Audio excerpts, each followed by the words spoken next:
Magandang tanghali sa lahat.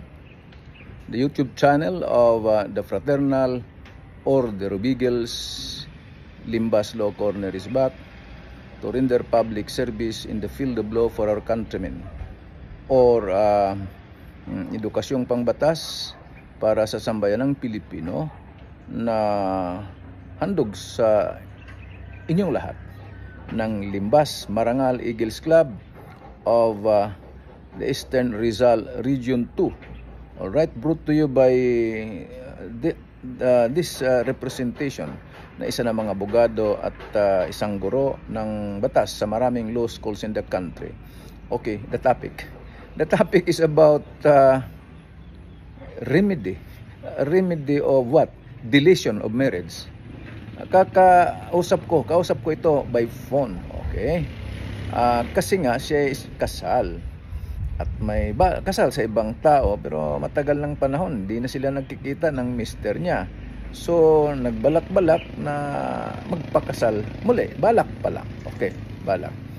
And somebody suggested at sinasabi, ganito na lang ang gawin mo. Ipa-delete mo yung marriage mo. Pero may babayaran. Abot noon daw, yung kausap niya, inabot daw ng malaking halaga, libo-libo. So, deletion of marriage. So, yun ang remedy. Ay, sabi ko, tika muna, wala namang ganong remedy sa ating batas na maging deleted na yung marriage, ikaw ay single na.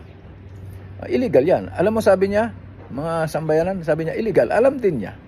At actually, nag-alangan nga siya. Kasi alam niyang illegal. So, anong mensahe ng ating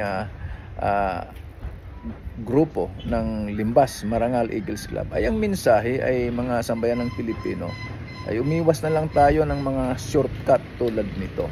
Shortcut na illegal. Pagkatapos kung nagbiktima, nagbayad kayo ng libo-libong halaga ng pera at walang nangyayari, sisigaw na kayo, na-scam. Na-scam. Okay lang kung yun ang sabihin yung na-scam. Alam niyo namang illegal, ba't kayo pumasok? Kaya lang minsan isisingit pa. Gobyerno yung sisisihin pa minsan. Na-scam ka na nga, sisingit pa.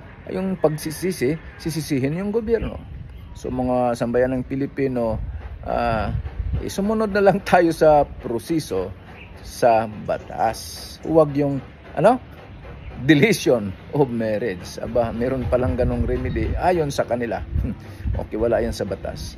Okay, so sana nakatulong na naman itong Limbas Marangal Eagles Club of the Eastern Rizal Region 2 para sa ating sambayanang Pilipino sa larangan edukasyong pangbatas. Maraming salamat at magandang tanghali sa lahat.